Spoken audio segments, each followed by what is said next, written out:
possible for questions. It's really helpful. Perfect. Great. So thank you so much, James Rees, Managing Editor for the Voluntary Sector Review.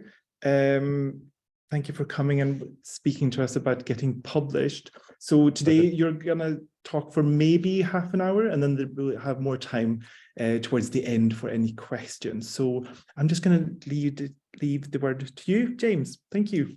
Great, thanks, David, and hello, everyone, and good to see you. Yes, I'm going to try and keep this to half an hour, or that's what I'm going to aim for anyway, and leave plenty of time for questions. Hopefully, the discussion at the end should be one of the most useful aspects of this. And one thing I'll say right at the outset is that I think, as has already been made clear as we've just been chatting, is that so much of what we can kind of talk about in terms of publication varies by different geographies, different fields, different disciplines within academia. So I'm trying to keep it relatively sort of grounded within the kind of voluntary sector studies field. Obviously that suits the audience and hopefully will be of most help to you, and is obviously where my sort of expertise lies and where my main perspective is. But in a few things I'll try and touch on kind of more general issues and hopefully broaden it out a little bit as far as we can. So I'm just going to try and make sure I can move on these slides and I can see them properly. As ever, it's a bit of a fiddle with the screen and being able to see you and balance being able to see the slides. So here we go. I'm going to talk generally about getting published and skip over some of the details in what follows. But yeah, broadly, I'm going to try and cover the sort of whys and wherefores of publishing. Why even do we want to publish? And I'm conscious too that obviously we might have people at different stages of their career. Some of you are doing PhDs, some of you might have finished PhDs and are moving on to more of the kind of early career stages, maybe in lectureships and so on. So I want to try and acknowledge that people are at different stages and cover different elements. I'm not assuming that you know everything, but at the same time, hopefully I'm not teaching you to suck eggs, because obviously people have different levels of experience of this and different expectations connected to your PhD about the degree to which you'll be publishing already. Again, hopefully we can discuss that later on. Talk more about the kind of detail of the process, again, particularly from a voluntary sector review perspective. Hopefully that's helpful to you. Might open up some of the mysteries of publication. I know that people often don't, there's a feeling often in academia that people simply aren't tutored in how to get these things done. Even, perhaps even your supervisors won't have told you a great deal about the process. So again, hopefully busting some of the myths around that. And really just starting a kind of conversation about what this means for your career. You may not want a career in academia, you may want to leave academia, or you may be outside of academia already and looking in and wondering how to make steps in publication. So again, acknowledging lots of complexities around that, and thinking about the broader, longer term implications of publishing, and hopefully again open up a conversation around that. So that's what I hope to cover in brief. So I'll just move quickly on. Why publish at all? I mean, I think it's a really important consideration for people to think about why they're publishing. People have different motivations for publishing, and I don't think don't want to make any assumptions about why people are approaching publishing and why they're aiming to do it. I guess, but in basic terms, you ultimately want people to read your work. We all think we're doing interesting research and want to see it published. For people to be able to access it and be able to read it. Of course, publishing in journals or other forms of academic publication aren't the only way to do that. And there are other routes, and I'll touch on that a bit at the end. But often if you're in an academic career, sort of in the academic career track, there is a pressure on you to publish in some sense, and it's often required for many academic jobs, particularly at interviews. You will be asked about your publications or your plans to publish. So it's seen as very much integral to an academic career, and that does place pressure on the process, I guess. In simple terms, we all want to see our research out there, as I've said. There is a strong sense, a kind of normative sense, that you want to publish because you're adding to the stock of knowledge and adding to the evidence base. And, you may feel your own sense of motivation to want to publish for that reason. Equally, it's also about making an impact in society. Obviously, that's closely linked. And that opens up issues around open access and how accessible publications are. And there's big debates around open access, as you may know, which we won't have time to cover today. Equally, sometimes there are requirements to publish your research in particular ways, usually in journals. So, for example, some funders require that ESRC, UKRI in the UK, NIHR and other funders often do require publication in particular ways. And linked to the point about career, often it's seen as necessary to perform, as it were, in REF terms. So for those who don't know, that's the Research Excellence Framework, which is recently completed in 2021. We expect something similar to come along in the next cycle. So there, again, this places extra burdens on you to kind of publish in particular ways and in particular journals possibly, and to meet quality requirements in various ways. And mixing things up here, but again, sometimes it's simply a sense that you want to publish almost for vanity reasons or just getting your research out there. And again, all of these are perfectly legitimate motivations, and there may be others. So I'm struggling with slides here. So I'm going to talk mainly today about journal publishing. That's what David asked me to do, and I think that's what people are going to be most interested in, and perhaps it is seen as a bit of a mystery in general. But I will acknowledge in a minute that there are other ways to publish. Just briefly, journal publications, journal papers. It is seen, I guess, certainly within social sciences, and it does vary in different disciplines. It's seen as the kind of gold standard way to publish. It's seen as, if you've been through peer review, that's a solid publication.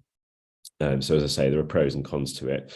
It is seen as pretty much the standard research output, definitely within social sciences, and that's broadly where voluntary sector studies tends to sit.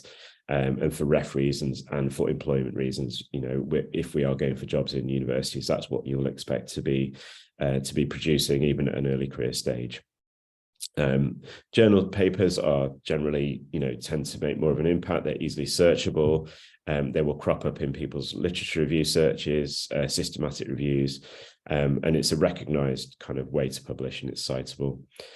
And I guess from a kind of more personal perspective, there tends to be a formula to writing journal papers. And trust me, it does tend to get easier over time. It may seem like a really difficult thing to do if you're in your PhD or at an early career stage. And I know some of you may have had experiences that might not be ideal, but there is a kind of typical formula for writing papers, and it does get easier. Practice makes perfect. And then there are certainly cons to it. I'm not going to hide from any of these. Publishing papers is really, really time consuming, or at least it can be. Even if it goes well, it can take months and months. I think that's one of the things that shocks non-academics perhaps the most, is how long it takes to get papers published. Many non-academics I know are really, really surprised by this and see it as, far too time consuming and slow.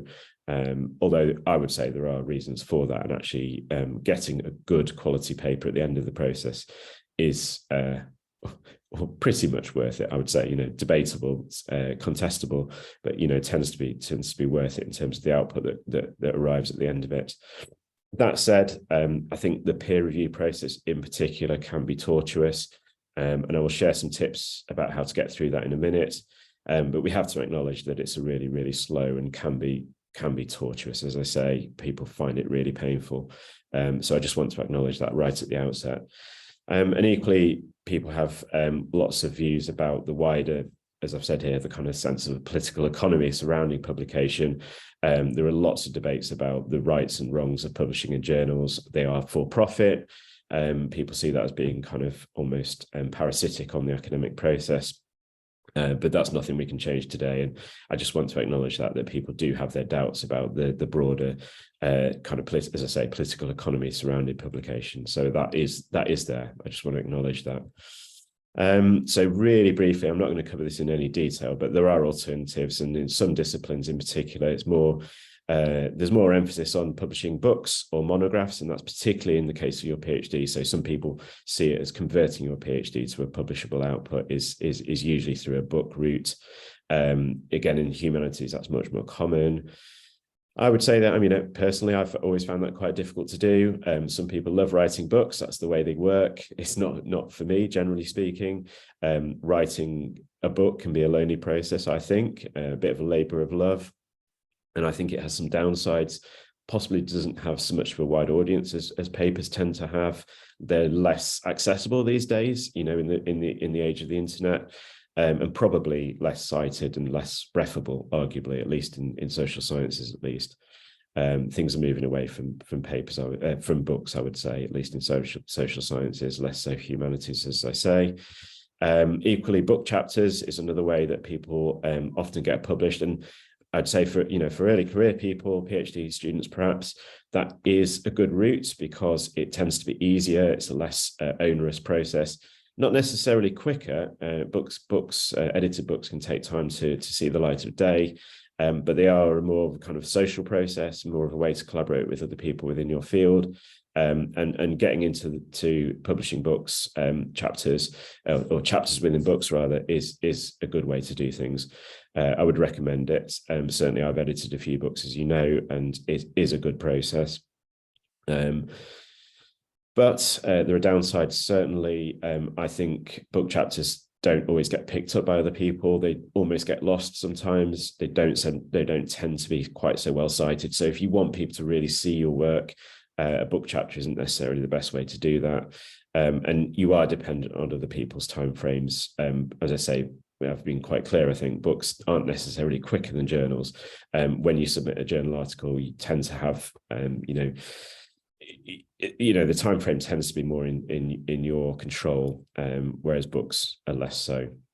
And I think they're certainly seen as being weaker in ref terms, let's be honest.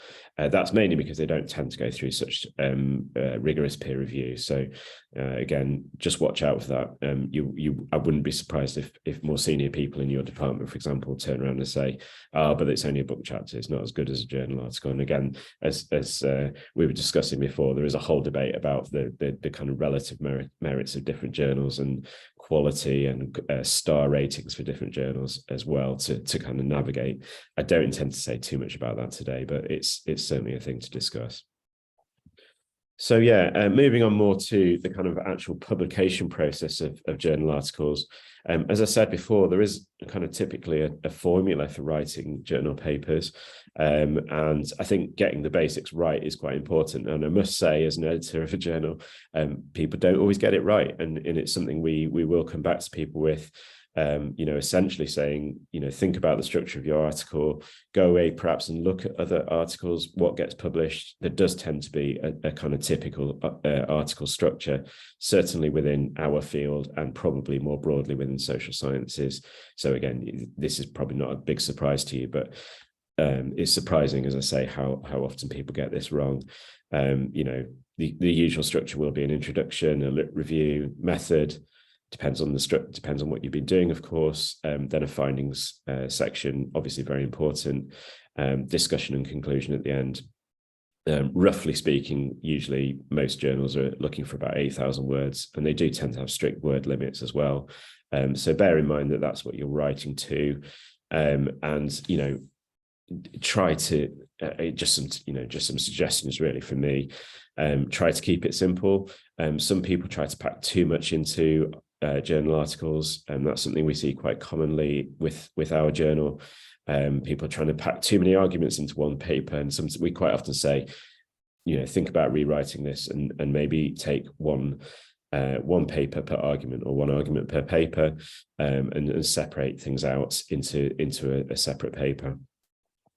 So look at your research questions, obviously really important as well. People, when they review papers, will tend to be looking for clear research questions and also whether you answered them. And again, not everyone, when they submit articles, follows the argument right through. And we do like to see a clear aim and objectives, not necessarily research questions. Not everyone needs them it depends on the paper. But we do want to see if they're there, have you answered them? Do they flow through the paper? Do the findings relate closely to what you've set yourself, the kind of task you've set yourself at the beginning? And again, method, yes, but it's not always a formal method. Sometimes papers are more like literature reviews. So the method isn't always necessarily that clear.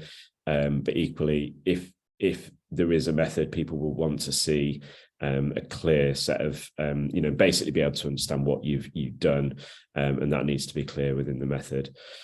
Another thing that people don't always get right is kind of basically what is your contribution to knowledge, and possibly what are the limitations of that as well.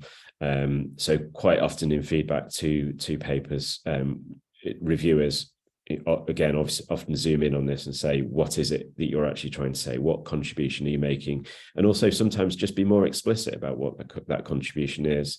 And that does need to be there usually. So again, just some general things that we see in papers submitted to the journal. It's surprising in some sense how often people get this wrong. So it's why I'm kind of stressing these basics really. But obviously, as I've said, papers do vary in what they're trying to do.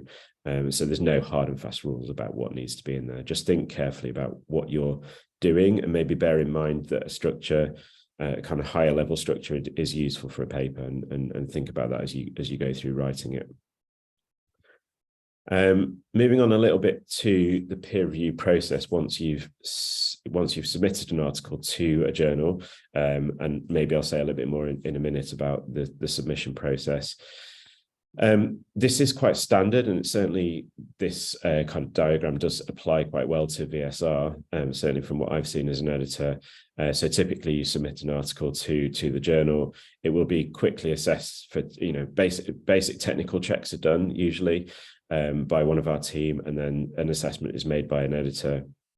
We then send it out to peer review, usually 2 or 3 peer reviewers. It varies, but then obviously that's where the delays often come in, selecting reviewers, and ensuring that reviewers are signed up to the process can take time, and it's often where delays tend to occur.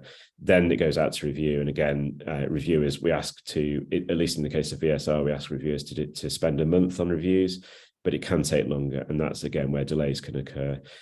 We then get the reviews back from peer reviewers, and we look at them, think about, at least in the case of VSR, we do think quite carefully about what people are saying, and try to kind of sometimes filter that a little bit and feed that back well to the author or authors, and then make a decision about what to do. So again, that can vary. It's rare to accept papers. Often we're looking at major or minor revisions, and sometimes rejections too, of course. If revisions are required, the paper goes back to the author for revisions. That takes some time, and then it goes a resubmission, and then back into the process again. And I guess the key point I would make is that this once this is in the system, it can go round a few times, and it can take some time. Often we ask for minor revisions. It may be major. If they come back a second time, they go out to peer review again. And sometimes we get further rounds of revisions. It just depends. So again, these things take time, and that's just to highlight really how long that process can take, and patience and determination is needed within that, I think. So yeah, so just some tips really on getting through peer review. It's a difficult one because I don't want to put people off.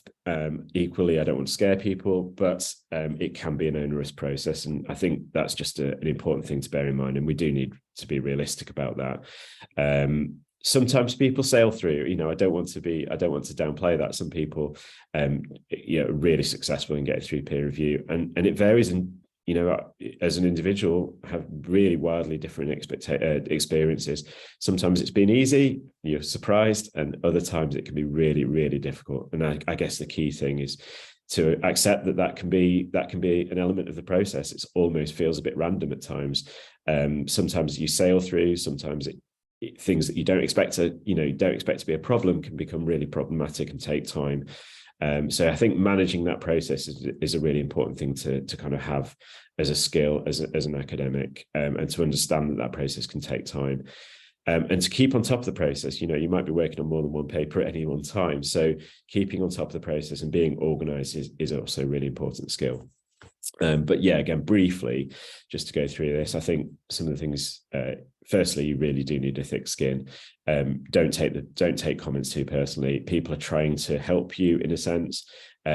but they will also sometimes seem like pretty savage comments, and you just have to bear that in mind, that people are holding you to high standards and expecting high quality papers. So yeah, you do need a thick skin, and you do need to deal with any peer review comments with professionalism in basic terms.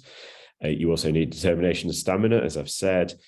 Try and keep your emotions in check. It's okay to read the peer review comments that you get back and sort of scream into the abyss, but you know, do that and then come back with a clear head and just be calm and collected and think rationally about it. Don't do anything unwise. I've seen people, for example, go to Twitter and start complaining and ranting. I'm not sure that's the best thing to do, because, you know, it is quite a small field and people can sometimes see what you're saying on Twitter or social media, and it may not be the wisest thing to do. Understand that people want to vent, but yeah, again, not the best thing to do. Just try and keep calm and respond. And when you actually get to the point of responding to any peer review comments, read the reviews really carefully, think through what's sensible, what perhaps isn't so sensible, collate it all and plan it out, and think carefully about how to respond, and also demonstrate how you're responding as well. And I'll say a little bit more about that in a minute, I think. And usually, you know, you need to kind of think carefully about how you're going to respond to reviewers and set it out in a way to show that you've addressed their comments. And actually, there's a little bit of a kind of almost a trick in that if you can show that you've responded carefully to reviewer comments, it kind of eases the process, I think.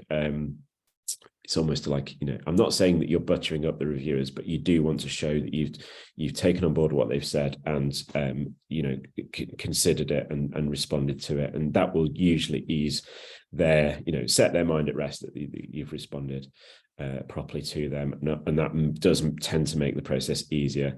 Whatever you do, don't be rude or, you know, dismissive to comments. I think that's not a sensible strategy.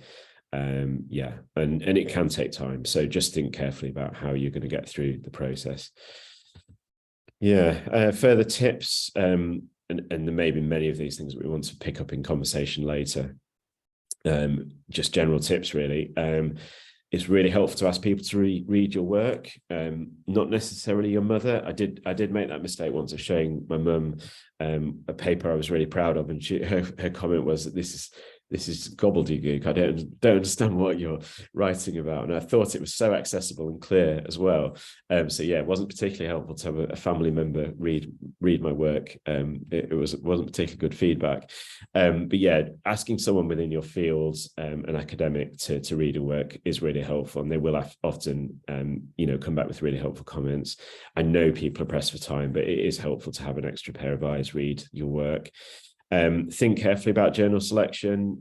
Might have further tips we can share about that later, but there's a bit of an art to getting the right journal. And I know from the fact that some of the things people submit to our journal, they don't always get it right. So again, you need to think carefully about, is it the right fit? Is it the right discipline? What discipline do you want to particularly publish in? And I'll say a little bit more about that in a minute. And try to get the journal right, because that does ease the process. And you will find that if you submit it to the wrong journal, even if you get through peer review, it might not be a very good process. So getting that right at the beginning is helpful. In terms of practicalities, read the submission guidelines for journals, because they do vary. Try and get the word count right. Try and get the font right, and do things in the way that they require, so you're meeting their requirements, just easing the process. You know, they might ask for double spacing, for example. Do it. Okay, I know it's annoying, but, you know, just meet the requirements, because it will ease the process. And sub-edit, spell check, and proof your work. I can't stress that enough. If you you know, it might not seem that important, but if you make spelling errors or grammatical or layout errors, it does tend to annoy reviewers, and it doesn't create a good impression. So try to present your work as professionally as you can.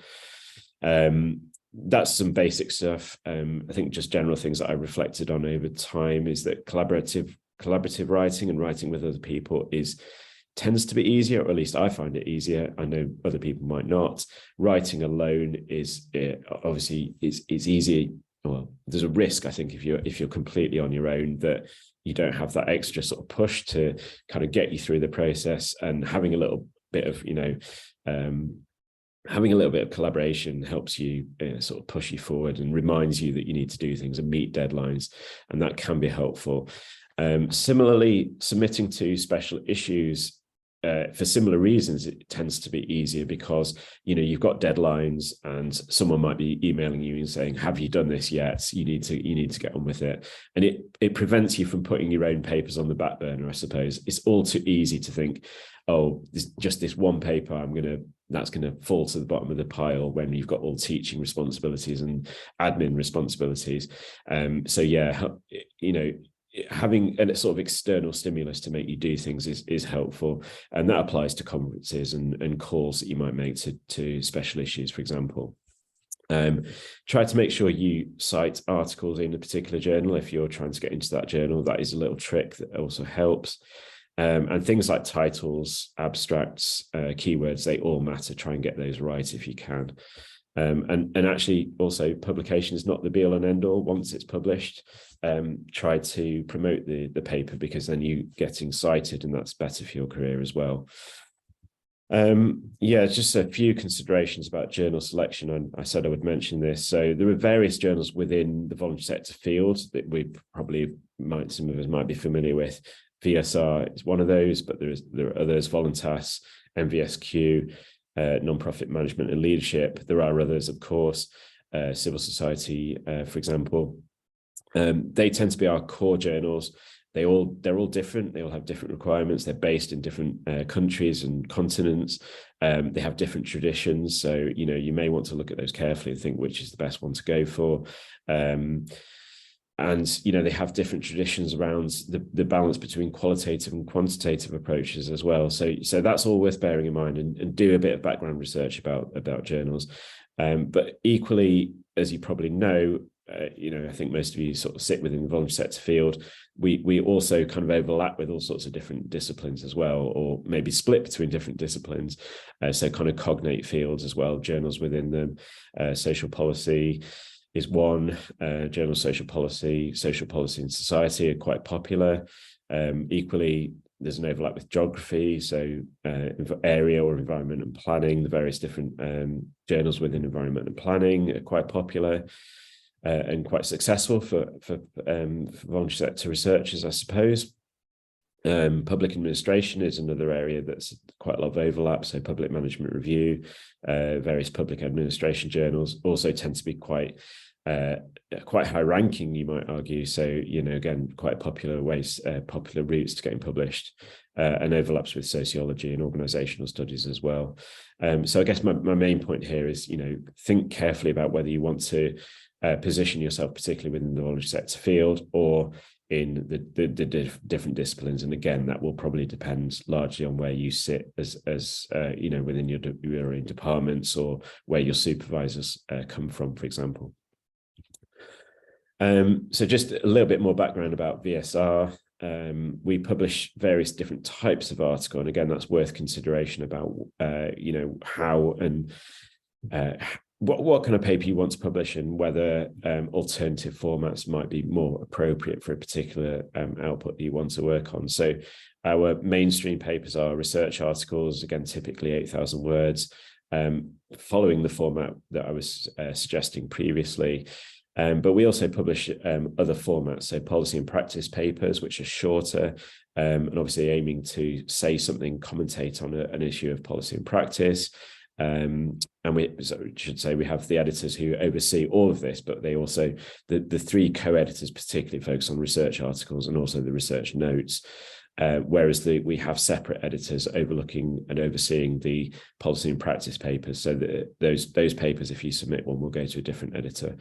And also reviewed in a slightly different way as well. So there's complexities around that. We also take comments papers and editorial sort of perspectives, which are much more about a kind of comments rather than a traditional academic paper. And we also publish book reviews, and we have a book reviews editor as well for that. It's also worth saying that we take calls for special issues and themed sections. So generally people propose those to us, and a good way to kind of progress with learning more about journals and how they work is actually working on a special issue. If you propose a special issue and it's successful, what we usually do is have that person as a guest editor, so they get quite a good insight into how the journal works, sort of working alongside us as a guest editor. And again, it's quite a helpful way to learn more about journals. Another way to learn more about the journal is to join the editorial management board, which in our case is through VSSN, and you can be elected onto the board. But there are various other routes to getting onto the editorial management board as well, and that helps you sort of gain an insight into how the journal works, more from a governance perspective, not so much from a kind of practical editorial perspective. And I can say more about that if it's helpful. Yeah, and I was going to finish really with sort of further tips about getting involved in the journal, certainly from a VSR perspective, but perhaps more it applies more generally as well. So I would always encourage people to volunteer to peer review for journals. It gives you a really good insight into how the process works, but also gives you good experience of like what is a good paper and also essentially gives you a good insight into the peer review process, which will be helpful for you as you submit papers to journals as well. I could say plenty more about that if you want to know more. I do encourage you all to join VSR in reviewing for us, and we can give you guidance on how to do that. Equally, writing book reviews for the journal is quite a good entrance into writing more generally. And just generally getting involved in the journal, and I can say more about that, how to do that. I've said a little bit more about that already. I would say, in terms of publication, just general career advice about collaborating, keeping up your networking at conferences, and generally, communicating with people and putting yourself about is really important. And also developing relationships with publishers. So again, that tends to happen at conferences, putting feelers out, maybe developing book ideas, or book proposals is a way to get to know publishers better. And obviously we have a very good relationship with Bristol University Press through the journal, but also through some of the books we've worked on in the past. And I would stress really that reviewing and editing definitely helps you improve your own writing. So it's an important thing to do. Just also said it before that I'd finish on other ways of publishing. I do want to stress that journals is not the only way to go about that, and that it's important that you develop other routes to getting your work out there and being known, and that will all hopefully contribute to the broader success in publishing and being known for what you're doing and getting your work to a wider audience. So it's definitely not journal articles is not the only way to go. So I think that should be fairly clear. David, I think that's pretty much everything. I have gone slightly over time, but hopefully we've still got a bit of time for conversation. Oh, any questions? Thank you so much, James. That was really, really good to hear. I found that especially interesting because I'm at that stage where I want to get something published. So there are times now, is time for questions. So if you do have them, please let me know either in the chat or unmute. I could maybe just start with one on how to become a reviewer. What's the best way? Is it just an email to you, or? Yes, it probably is the best way to get in, is to email one of the editors, and that applies to, I would imagine that applies to most journals. So we have a slightly cumbersome process in that essentially we need to enter you onto a database of reviewers. So we manage the journal through something called Editorial Manager, which is hosted by, it's basically a journal platform that's hosted by Bristol University Press. And everything goes through that. So everything's done online, submissions, all of the reviewing process. So we essentially need to add you to that. So we need your email address and name. Don't need a lot of details, to be honest. So if you contact me, I can add you to the system. But I think one thing that's great, and we always encourage you to include you in that system so that you're on our radar. But what that doesn't quite achieve is that as editors, we then need to allocate papers to peer reviewers.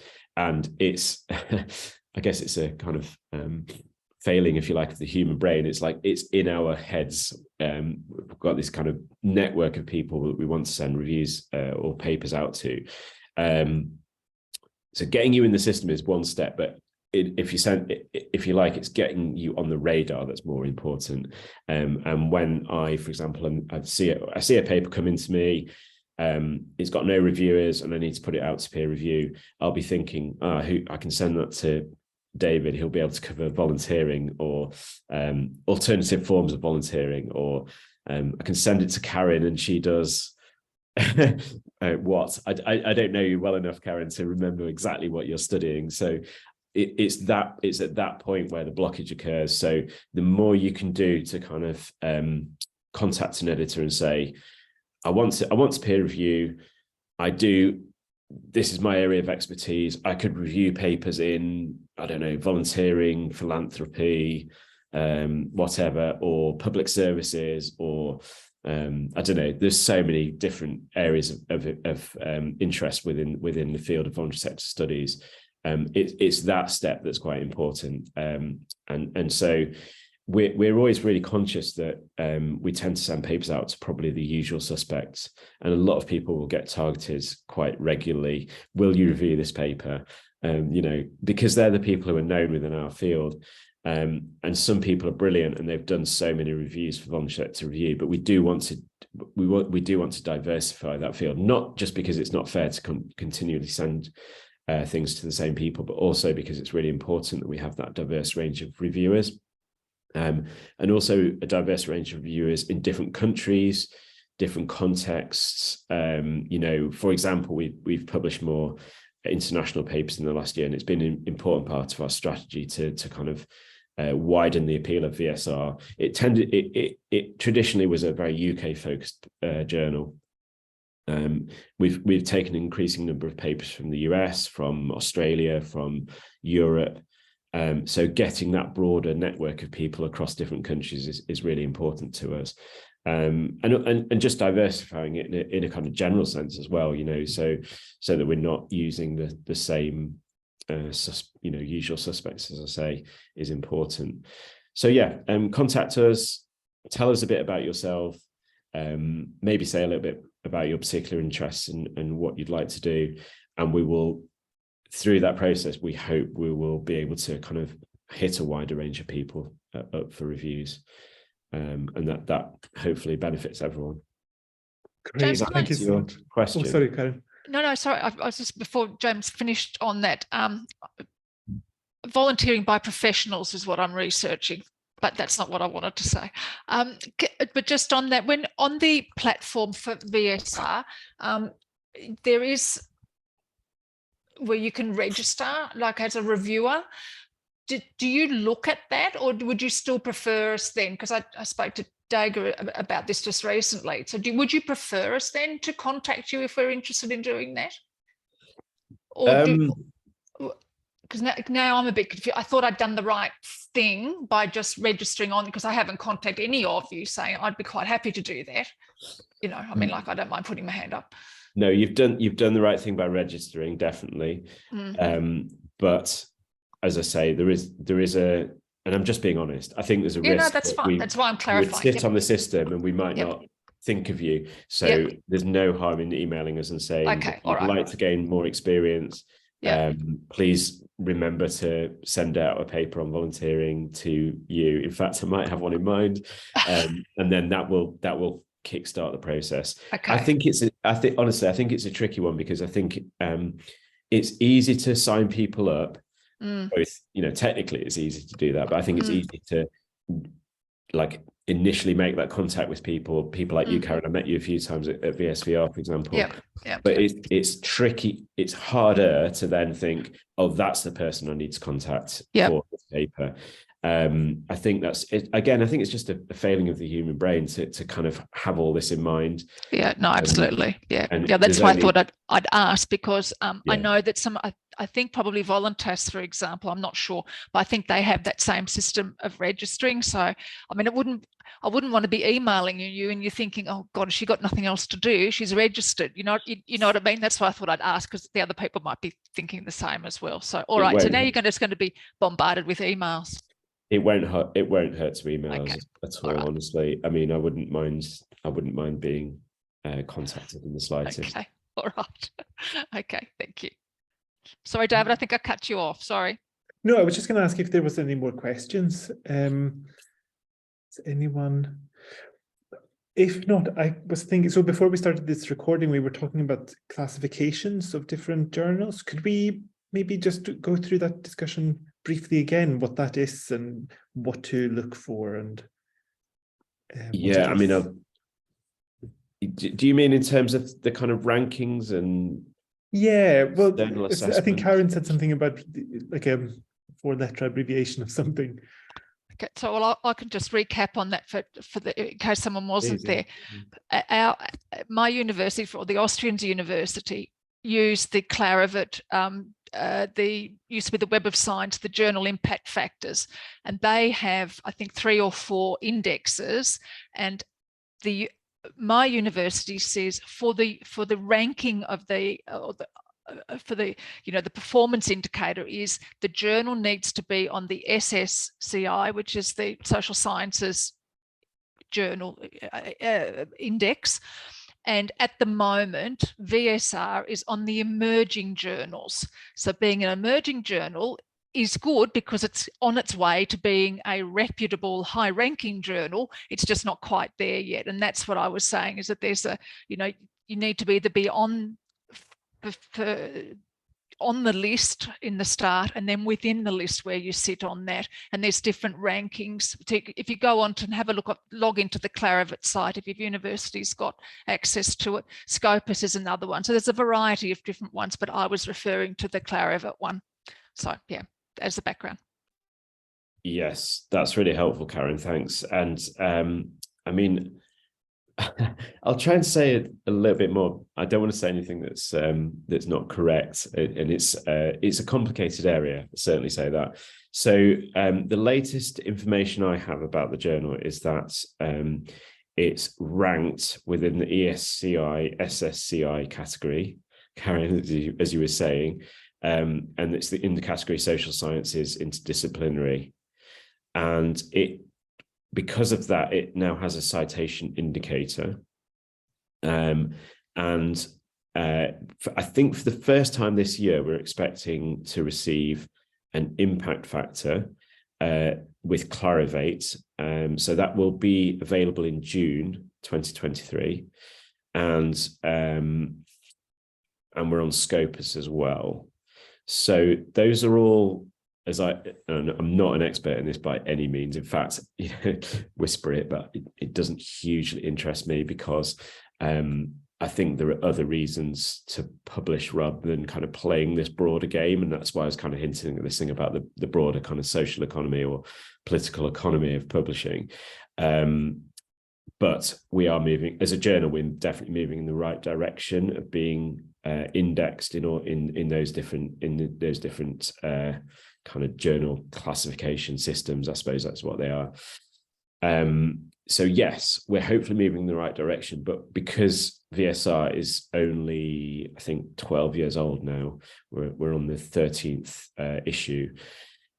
We're still at a relatively early stage, and it's fair to say, I guess we're kind of emerging, and it will be the case that people in some disciplines and some schools, and I think business schools are particularly susceptible to this, they will push their researchers, particularly early career researchers, to publish in certain journals which are seen as better or a good bet, more secure, and more higher ranked, as it were.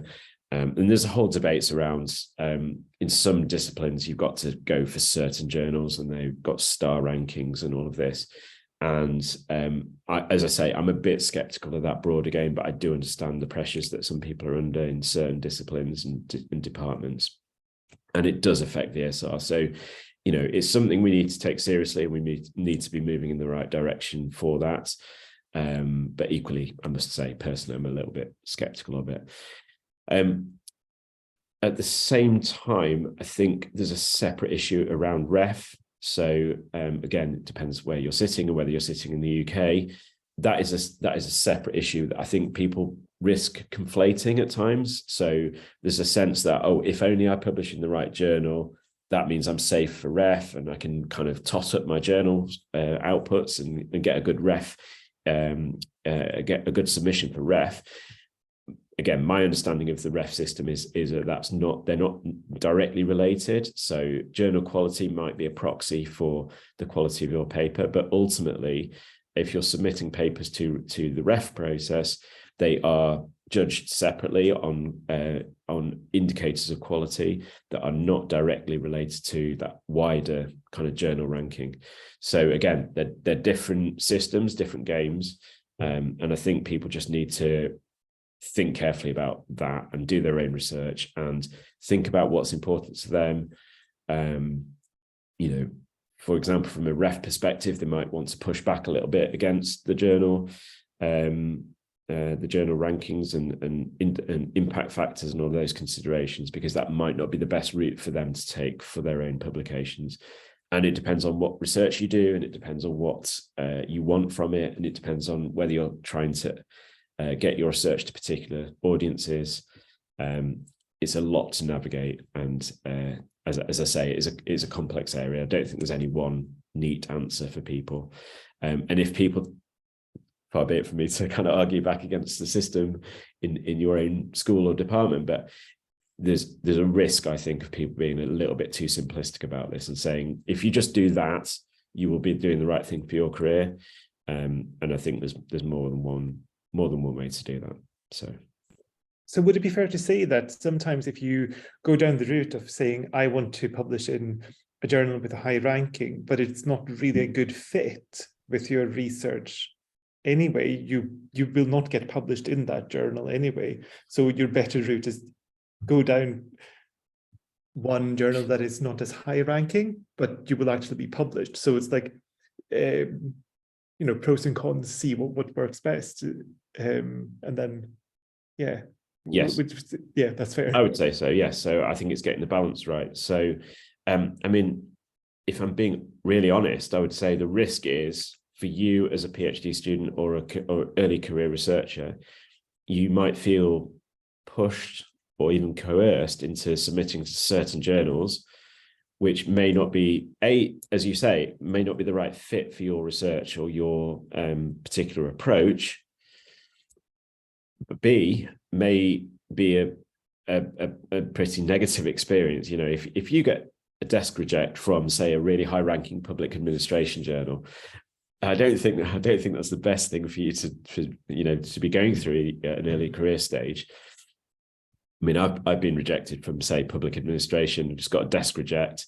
It's a pretty unpleasant experience. I don't think it's one that I think you should be trying. That necessarily you should be trying to go for the best, very highest ranking journal in your field at that stage. But equally, it may be that you're a brilliant scholar and you feel you can do it, and you will sail through the process. I'm not saying you couldn't.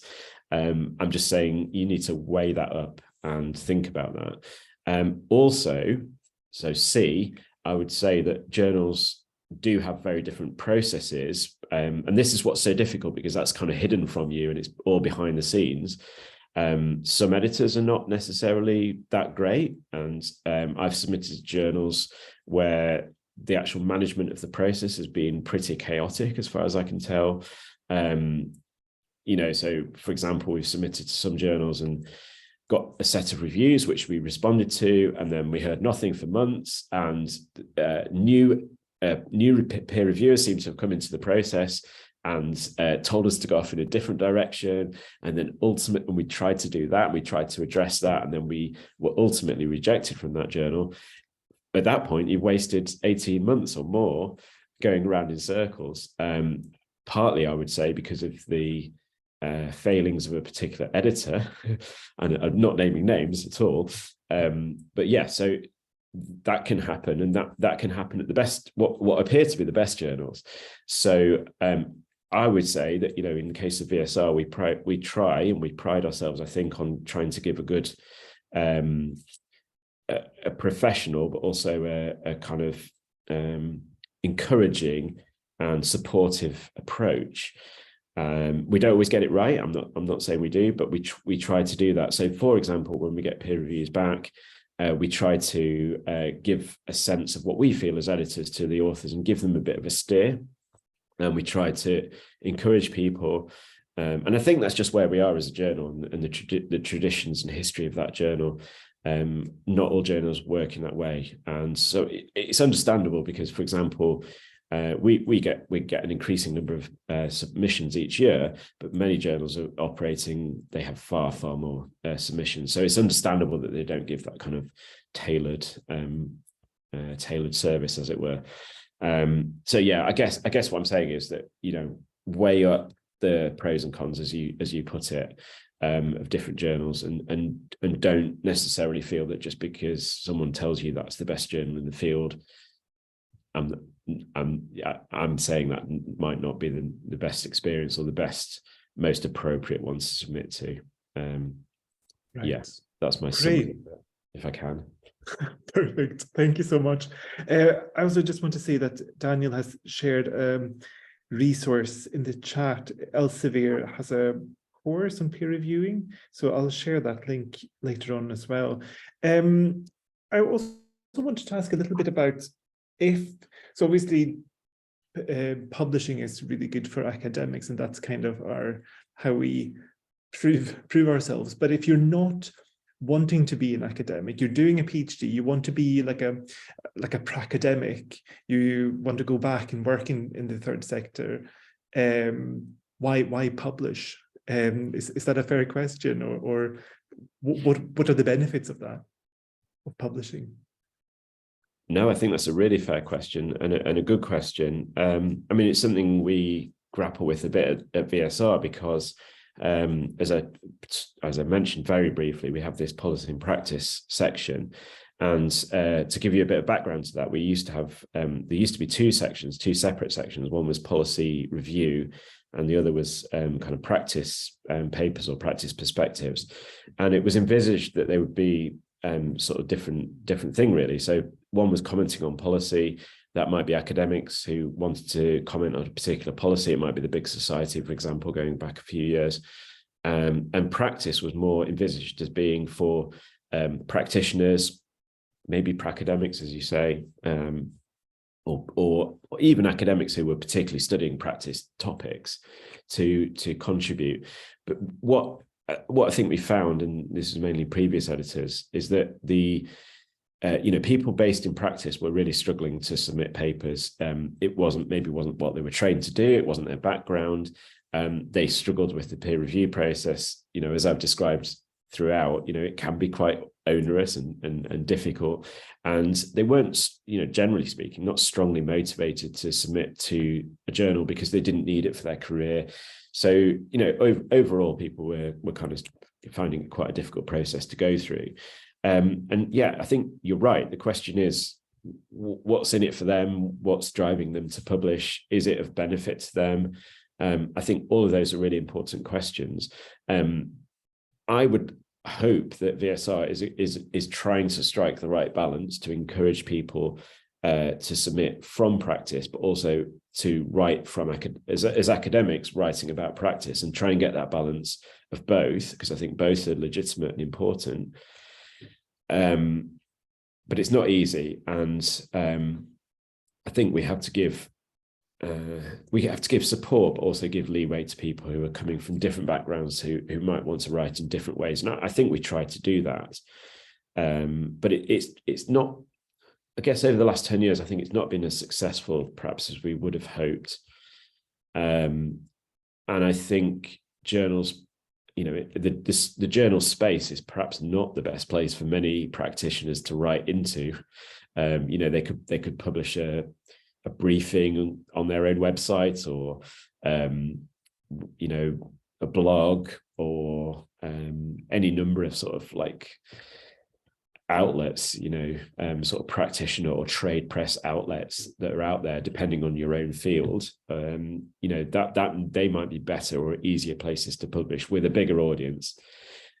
Equally, I think in the long term, what we're hoping for is that people, we as editors and we as a kind of journal collective value perspectives from practice. And I think it's important to be able to capture those in some sense and add them to the sort of, as I said before, the stock of knowledge, the capturing that knowledge, because one of the things journals can do is record what has been found and what's known in a more long-lasting, stable format than perhaps some of the more ephemeral formats, particularly digital ones, blogs, newspaper. As we know, they tend to get lost and go offline and all of that sort of thing. So that's if there's a benefit, I think it's capturing valuable practice perspectives for the long term. Is a journal the best way to do that? I mean, that's an open question.